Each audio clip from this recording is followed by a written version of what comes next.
This is your ancient and medieval history lesson for Monday, April 4th, 2022. Our return from, well, nobody's a senior in here, but from what for seniors is the last high school vacation they will ever have. From now on, they're either out of school or their vacations are for something other than high school. So it's always a bittersweet time for them. For you guys, it's back to the grind. And this particular grind is the Middle Ages. So let's take a look and see that the Middle Ages is divided in three: the Dark Ages, the High Middle Ages, and the Late Middle Ages.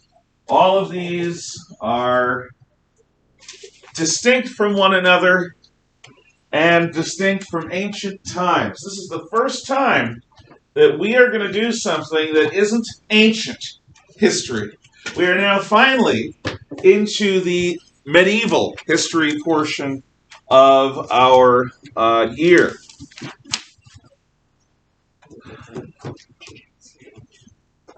Now, history in general is divided in three. This was done during the Renaissance, and what the divisions are ancient history, medieval history, and modern history. So let's take a look. Ancient history is everything before the fall of the Western Roman Empire. Everything. So ancient history arguably includes the dinosaurs,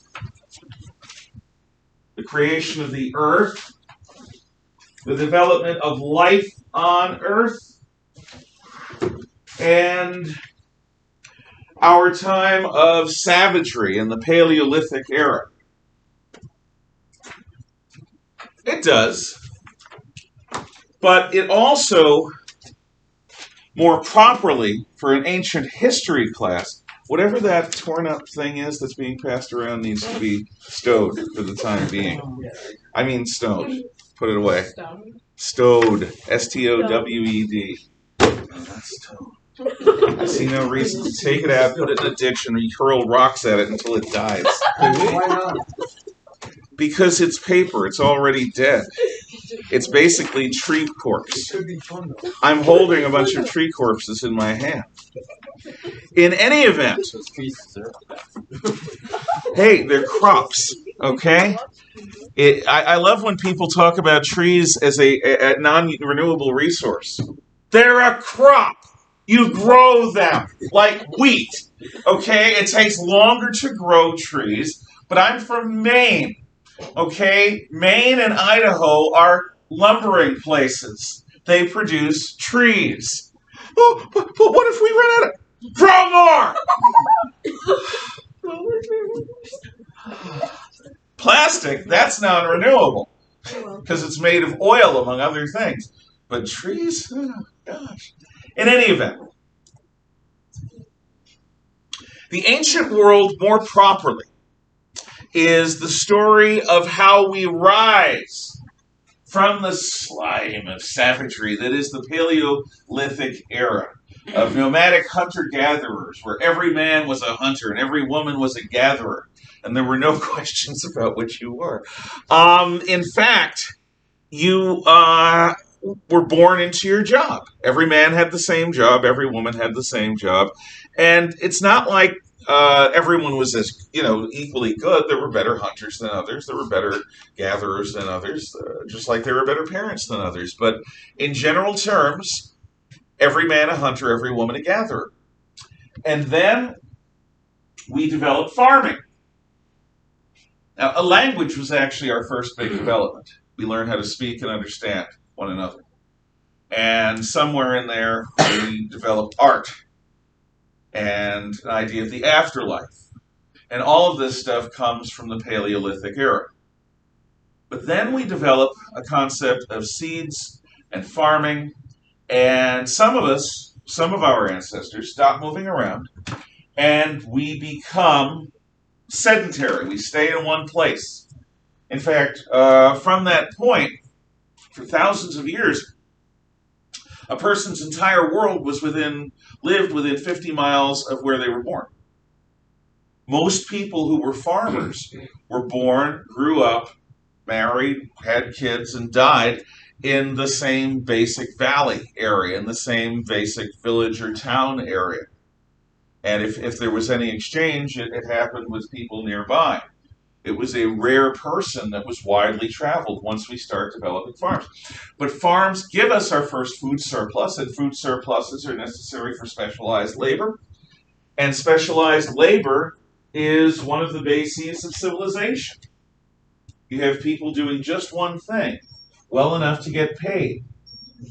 And by getting paid, they can buy all the other stuff they need. So you don't have to do everything yourself. You can hire people to do it for you. And that requires trade, which at first is barter.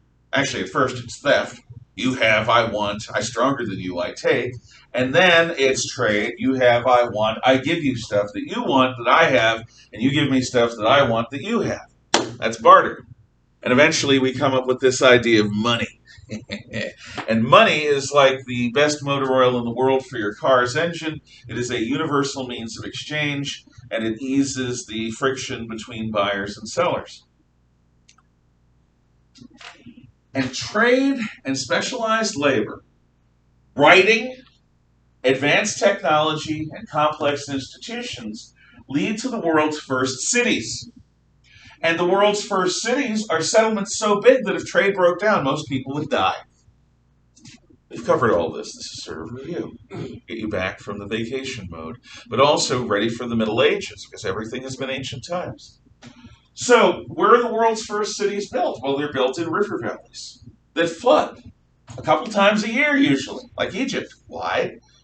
Because that's where the most fertile farmland is. And if your entire existence depends on what comes out of the fields that you plant, whatever it is going to stop. And if necessary, it'll stop because I'll be moving people around. Actually, I'll pause. I had said that if people wanted to change their seats, they could do so. So if you want to change your seat, do so. We'll take a moment and see if you want to switch around.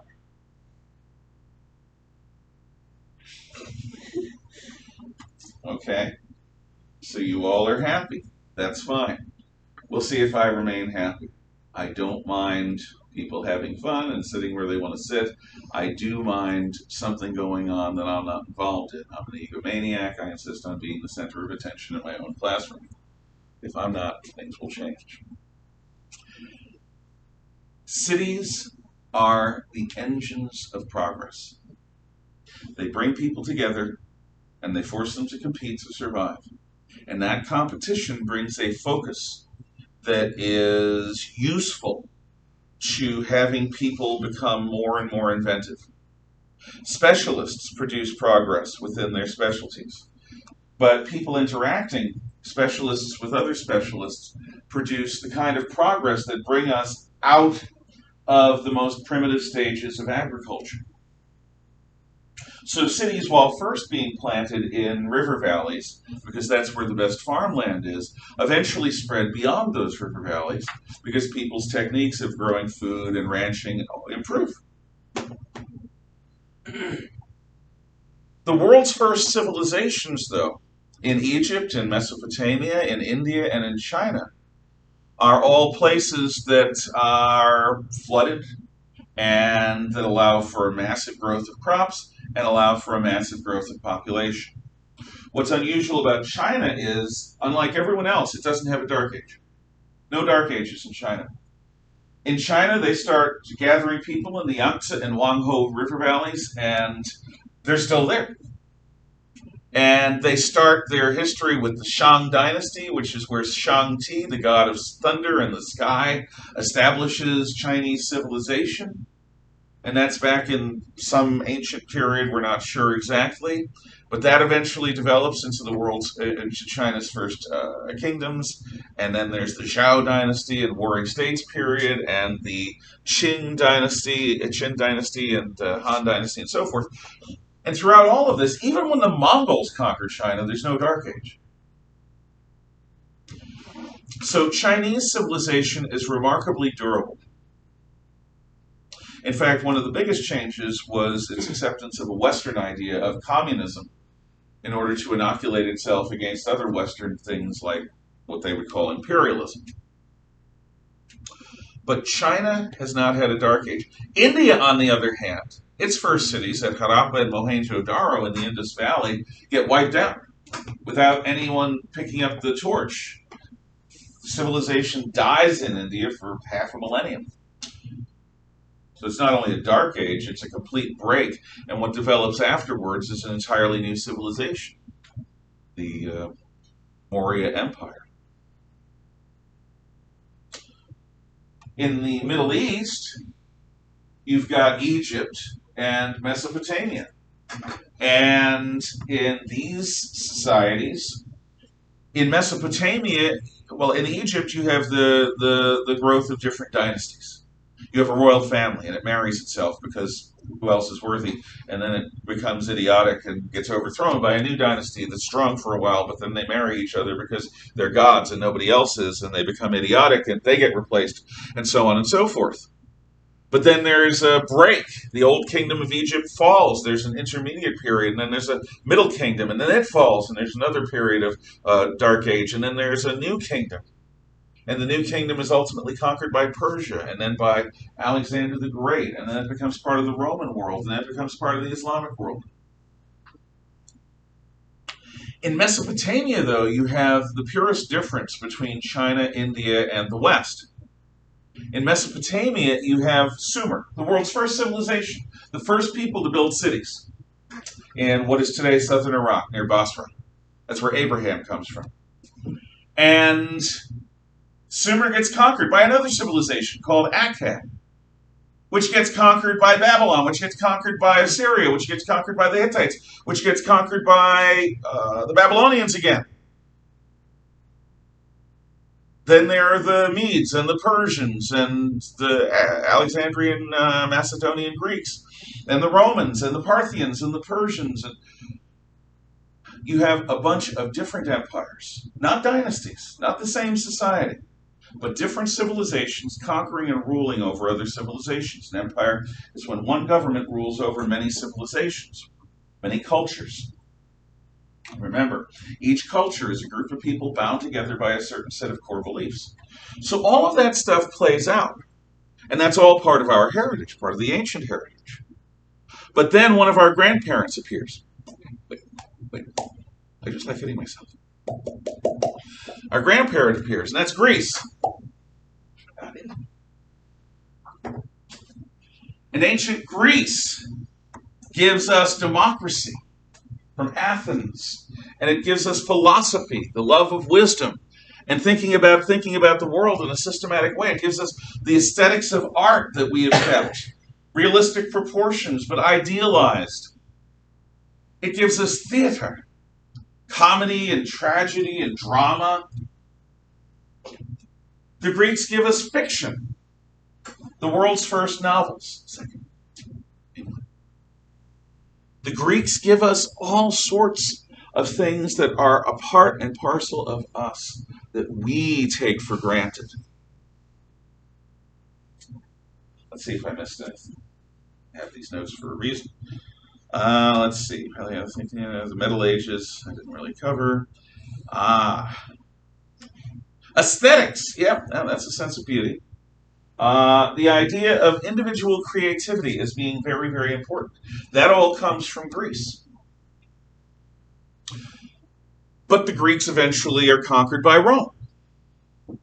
And part of the reason for this is that Greece is so divided against itself.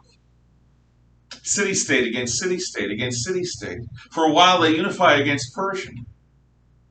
But after the Persian threat is reduced, Athens and Sparta fight this 27-year Peloponnesian War that destroys both. And what's left is Sparta wins, but Sparta doesn't keep control. In fact, the rest of Greece continues to be this roiling, fractious mass until Philip of Macedon conquers it all. And he's going to unify Greece to go after Persia, and then he gets killed. And his son is going to unify Greece to go after Persia. He isn't killed, at least not yet. And then he conquers Persia. But at age 33, he dies mysteriously, and his empire is divided up. But his idea of Hellenism, Alexander the Great's idea of taking the best of Greek and Persian culture and blending it, is still with us. Christianity is a Hellenistic religion, a mixture of the Jewish faith and of Greek ideas. Old Testament's written in Hebrew, New Testament's written in Greek.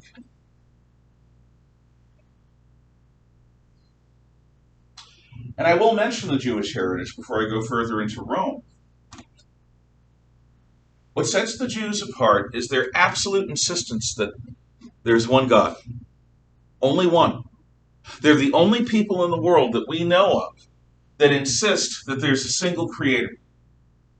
That there isn't a good and an evil force in competition like the Persians believe, or dozens of different gods or divine powers like the pagans believe. No. The Lord is God, the Lord is one. And the idea of a single creator producing all of the things that exist in this world, the good and the bad, and the ugly and the beautiful, the sacred and the profane, that's an amazing thing. But this idea of monotheism does lead to something. The belief that even the kings, even the emperors, even the most powerful human beings are themselves accountable to a higher power. In Egypt, the kings were gods. And this notion persists in other areas too. The Chinese have this notion that their emperor for thousands of years is the son of heaven. That when he becomes emperor, he becomes God's chief human. And his job is to orient human civilization, moment by moment, relative to the changing balance of cosmic forces. It's a God job, but it's done by a man. But the Jews don't accept that people are gods. God is God. There's only one. And the most powerful human being is under God. And if they act at variance with God, a prophet will come and tear out their hair and rip their clothing in their fervent passion to try to get people back to the straight and narrow. And if the king listens, great. If not, not great. Not great for him, not great for the people.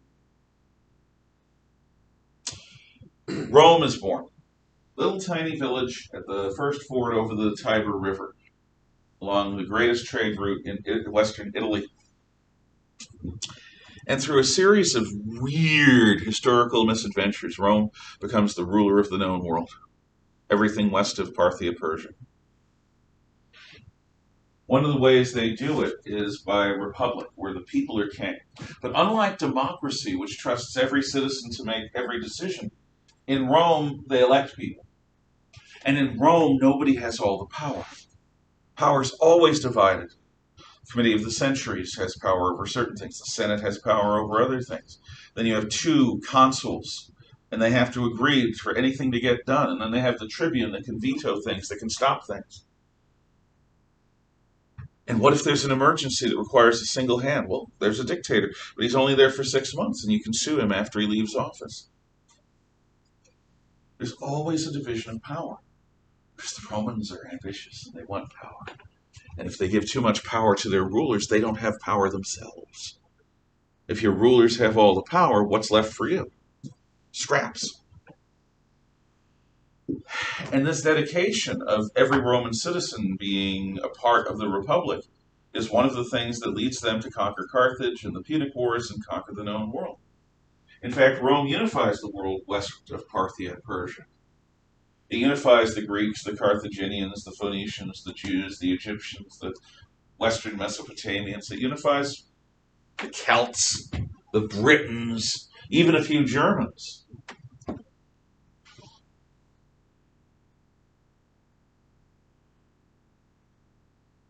And then Rome becomes an empire. And it's no longer that important that you come from the village on the Tiber. Anyone can be a Roman. All they have to do is be loyal. Loyal to the empire. Their family can gain Roman citizenship. So soon you've got Roman citizens as black as the ace of spades coming from Nubia, south of Egypt. You've got Roman citizens who are blonde-haired, blue-eyed, creamy-skinned from Germania. You've got Roman citizens who are freckle-faced, red-haired, green-eyed Celts. You've got Roman citizens who are olive-skinned, dark-haired, dark-eyed people that we would associate with Italians. You've got citizens from Africa, from Asia, from Europe. They all speak Latin and Greek. They all know the Iliad and the Odyssey. They have a long-distance trade where you can trade olive oil from Syria to Britain and from tin from Britain back to Syria. And the Caesars, both insane and good, for the most part, rule in a beneficent way, unless you're a slave or a Christian. And that brings the last group. The Jews had believed in a Messiah that would come with power and glory to change the world. A combination of Gandalf, Dumbledore, Aragorn, and Superman. A being of might and magic that would change the rules and bring the Gentile under the heel of the Jew. And a couple of people have come along in Jewish history that seem to be there. Particularly a guy named Simon Bar Kokhba, who comes along 50 years after the Jews have lost a war against Rome that destroyed Jerusalem, destroyed the temple. But Bar Kokhba says, I'm the Messiah. People say, okay. And they follow him. And the result is the Jews are kicked out of Judea. No more Jews allowed in Judea. They're dispersed, the diaspora. But before this happened, under Roman rule in restive Judea, a carpenter's son, the son of a girl who's 14 or 15, begins preaching against the comfortable people within the Jewish establishment, against the assumption that since you are Jewish, you are saved, against the idea that it's outward appearance that what is religion about. Instead, this Yeshua bar Joseph, this Jesus of Nazareth, preaches a kind of love for people that are unlovable, women, children, slaves, as if they matter. Poor men who aren't heroes. Who cares about them? The Greeks didn't. The Greeks cared for the excellent, the Olympic champion, the great writer, Socrates, Plato, Aristotle, or Philip of Macedon, or Alexander the Great, or Pericles. Wonderful, wonderful Pericles. Jesus cares for a woman who's bleeding. Jesus cares for a leper. Jesus cares for some nobody who happens to be blind who crosses his path. Jesus cares for his friend Lazarus.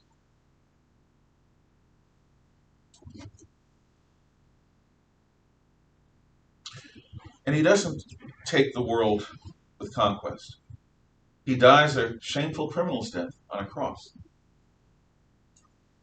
And yet, the belief that Yeshua bar Joseph was the Christ, the Messiah, the Son of God, while never particularly persuasive within the Jewish community, spreads to the Greek and Roman world like wildfire. What if it's not Zeus and Hera or Jupiter and Juno? What if it's not the heroes? What if the universe is an entirely different thing? What if God is something we never suspected? For reasons that may make sense to you or may be completely baffling, the Christian faith answers a need in Greek and Roman society.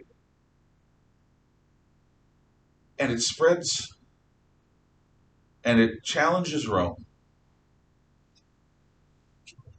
And Rome tries to destroy it, especially when Rome begins to shake and get weak because of constant civil wars over its imperium, over who's going to be emperor when the old emperor dies. The Christian faith is targeted for destruction by emperors as diverse as Nero and Decius and Diocletian, and it fails again and again.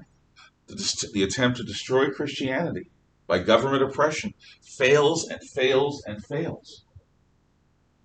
Ultimately, Christianity is adopted by Constantine the Great as a legal religion and by his descendants as the national religion.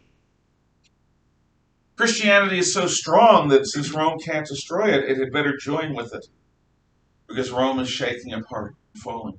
Constantine does, in addition to establishing Christianity, establish the city of Constantinople on the Bosphorus as a new Rome.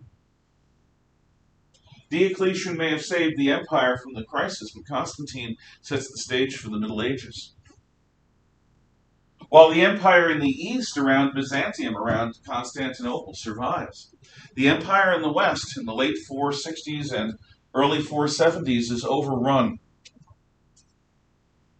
The Huns do damage, but it's the Burgundians and the Franks, the Vandals, the Visigoths, the Ostrogoths that come into Roman territory and take it over. And in 476, Romulus Augustulus, ittle bitty Romulus, ittle bitty Augustus, is killed by Odoacer, king of the Ostrogoths.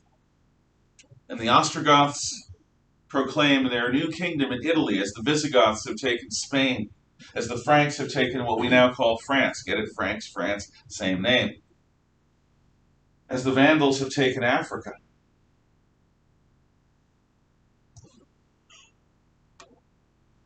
The empire is dead. The city of man has fallen, as St. Augustine wrote it would. But the city of God, Civitas Dei, the church, it lives. The church is the only thing that lives into the Middle Ages. Now, the medieval period that we're about to do is the story of everything from the fall of Western Roman Empire in 476 until one of two events. There are two ends to the Middle Ages, depending upon what kind of person you are. And they both happen within 50 years of one another. The first is the fall of Constantinople in 1453. Constantinople, the Eastern Rome, the new capital of the Roman Empire, finally falls 1,000 years after the West. So some people who are classically oriented say that that's the end of the Middle Ages. I'm not one of them, but I tell you about it. The other end of the Middle Ages happens in Anno Domini 1492. Because in 1492, a Genovese sea captain, Cristoforo Colombo, comes back to his patrons in Spain saying, I have found the way to Asia in the east by sailing west. And those discoveries of Columbus change everything and bring about the modern world. Now, next year's course is primarily about that modern world. It's about how European civilization discovers the rest of the world and trades with the rest of the world and conquers the rest of the world because Europe becomes the first industrial society. And then in the 20th century, how Europe loses the world because of a series of world wars, among other things. And we live in the aftermath of that, a post-European world. So that's the big picture, how things fit together. I still haven't told you the difference between Dark Age, High Middle Age, and Late Middle Age. That'll come. I assume if you had questions about the ancient world, you would have already asked them. But if you have them now, I'll listen. I'm such a good teacher. Everything's clear the first time. Good. Okay. In the Middle Ages, we are dealing with an area of the world that is geographically and culturally isolated. In fact, while in late ancient times there had been contact, between Rome and China. And remember, there are four great civilizations in Eurasia. There's the Chinese, the Indian, the Middle East, and the West. That's us. In the time of the Pax Romana, expeditions from the Roman Empire in the West passed through the Middle East, India, actually across Asia, all the way to China and back. So there was contact between China, India, the Middle East, and the West. But events around the world served to isolate and restrict further contact between Europe and the West.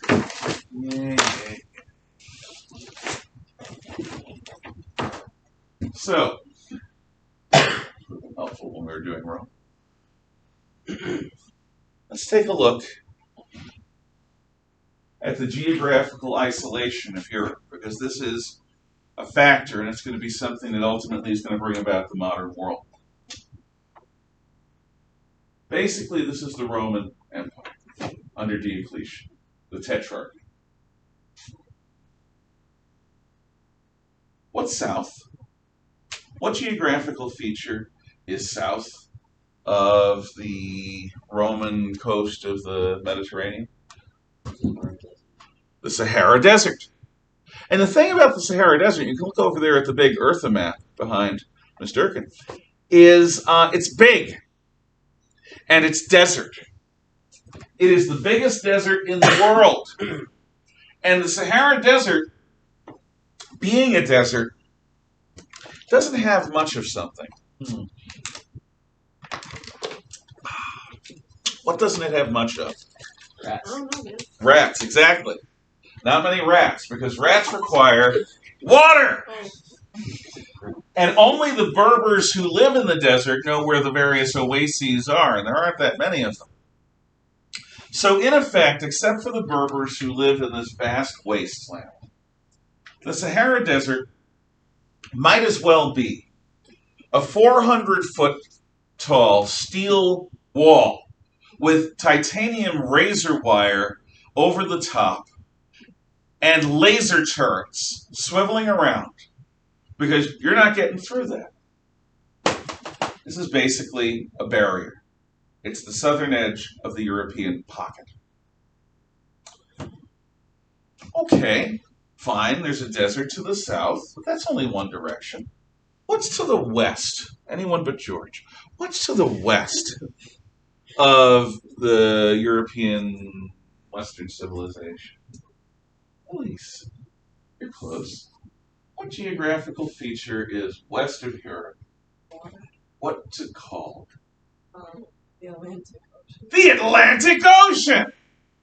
Now, if you look at a world map today, the Atlantic looks pretty small compared to the Pacific. But it still took 6 to 8 weeks to cross by sailing ship after we figured out how to do that. Maybe even longer. Slave passage took months to get from North Africa to the American South. The thing about educated people was they knew the world was round. But they knew nothing about the Americas. They assumed that the world was Eurasia, Africa, with an ocean around it. They even called it the River Ocean. You got this ocean that surrounds everything, this giant island area that's Africa, Asia, and Europe. They didn't know about the Americas. They didn't know about Australia or Antarctica. And who knows how big that ocean is? And ships run on wind, and they run on supplies, which run out, including fresh water. and they are run by men who are not particularly educated. Oh, the officers on a ship may know the world is round, theoretically, but they don't know how big it is. They think they know. They're wrong. But the crew, what's the shape of the land? It's flat. It's actually, if you have a bunch of grasslands that are flat, they're called the plains. What do you call a flat area in geometry? It's a plane. So, if the world is the shape it seems to be, and you're not educated to learn about Eratosthenes and his fancy little experiments with shadows and sticks and stuff, the world is flat. Is the world infinite? No, because the sun and the moon go around it. So that means the world is probably some kind of disk shape. It's a disk. And that means it's got an end. The world's end. And it makes sense that the world's end would be somewhere in that vast ocean space around Eurasia, Africa. So, if you keep sailing west from Europe into the Atlantic Ocean, and you're on the crew, whatever your fancy captain is telling you about Asia being ahead, it's nonsense. Asia's in the east. We're going west. We're going to encounter sea serpents. They can swallow this ship like a treat. And then we get to experience what Jonah experienced until we die. Or we arrive at a place where the current seems to be unusually strong in the direction we're going. And then we look ahead and we see that the horizon is lower and lower and lower and closer because there's a cliff. And over the cliff is the ocean draining like a giant waterfall. And then we fall off the cliff. Out of the world.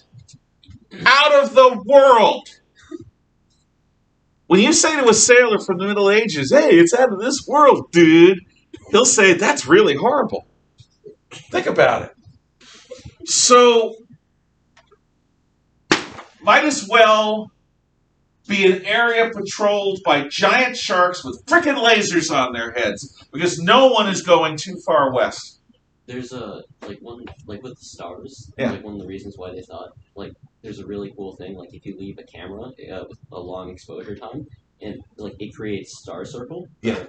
Star circles, and basically they're really cool. Yeah, they are. And then basically that's one of the reasons why to them it looks like stars are just orbiting. Yeah. Orbiting and circling them. And in fact, that's what's happening. And throughout the year, it's not just the day. If you look through the year, the stars follow a regular course. Orion's high in the sky, it's low in the sky. It's high in the sky, it's low in the sky. Every summer and winter. No, you're absolutely right. The only star that doesn't move is... I don't know. What? The North Star. Polaris. I don't know. Now you know it. Yeah. You should write it down so that you remember it. So that someday when somebody asks you, Uncle George, what star doesn't move in the sky? You can look at them and say, Polaris. You're so smart. So, there's a barrier to the south, and there's a barrier to the west. No one's crossing them. Until the drunken Vikings come along, and nobody listens to them because they're drunken Vikings. What's north of Europe? Somebody besides George and Elise. What's north of Europe? Cold. Did you have an answer? Cold, you say.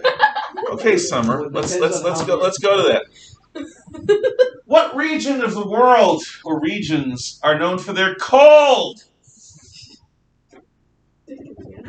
The Arctic, right? And the Antarctic. But the Antarctic, they don't know about yet. They assume it's there. The Greeks imagine there's an Antarctic in the south. No, this is the original. The one and only Arctic. North Pole. The North Pole is up there, right? Which is right below Polaris, the North Star. Funny how that works. Cool. And there's that giant pole sticking out of the world that the Earth revolves around, or rotates around, the axis. The Arctic!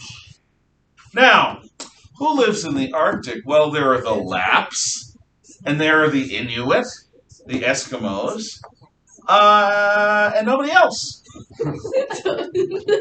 Because those people have like 18 words for the word snow. 16 or 18 or something like that. Does anyone know the exact number of words for snow there are in Eskimo Inuit languages? That's a lot. Yeah, because they recognize the distinction between light fluffy snow and big heavy snow and icy snow and snow with giant flakes and snow with little flakes.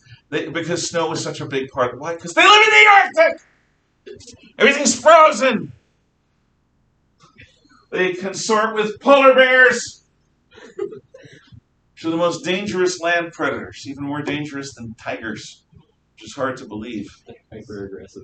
Yeah, because they're hungry all the time. Because they live in the Arctic!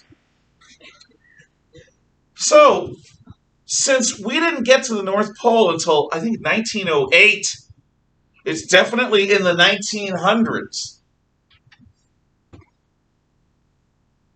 That's the 20th century. That's just over 100 years ago.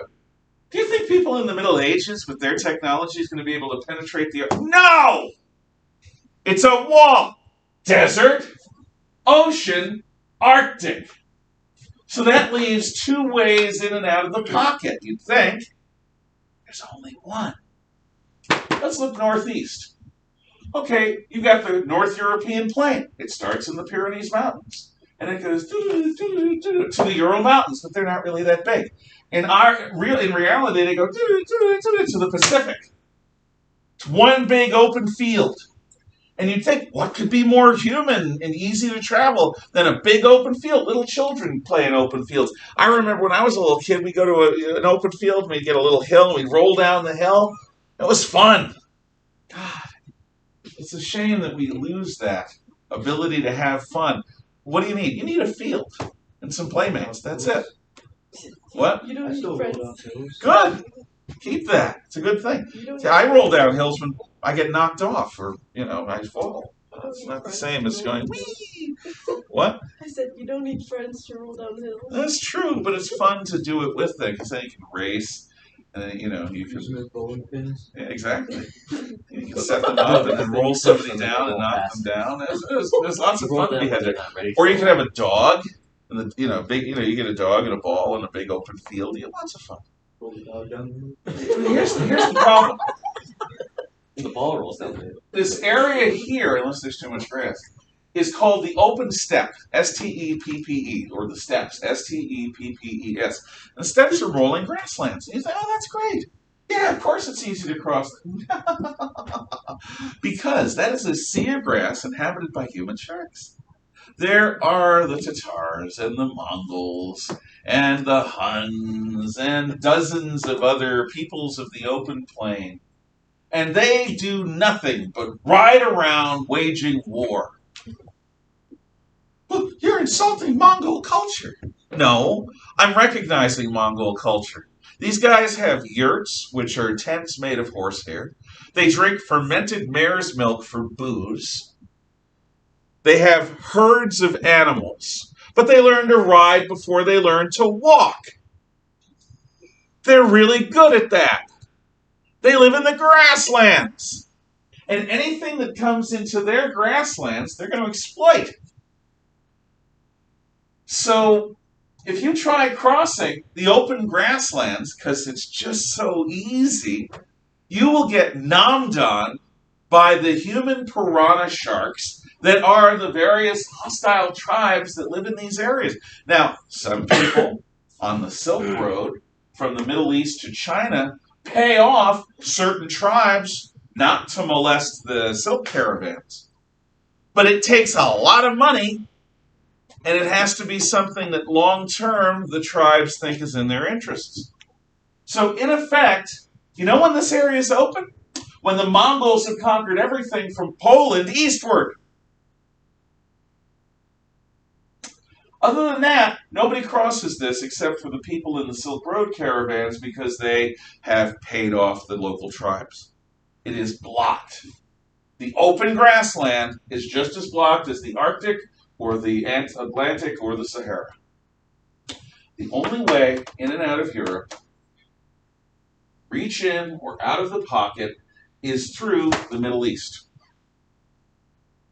And this is going to become important at the end of the Middle Ages. But what I'm saying now is, with the fall of the Western Roman Empire, a new civilization is going to be born in its ashes and its remains of the Christian faith, with elements of Greece and Rome and the Germans that conquer Rome. And that civilization is us. The Romans are not us, they're ancestors. The Greeks are not us, they're ancestors. Our Western civilization is born after the fall of the Western Roman Empire. Of the Christian faith, the Germans who conquered Rome, and Greece. And that's where we'll pick up the story tomorrow. Any questions, comments, or thoughts? Okay. Welcome back.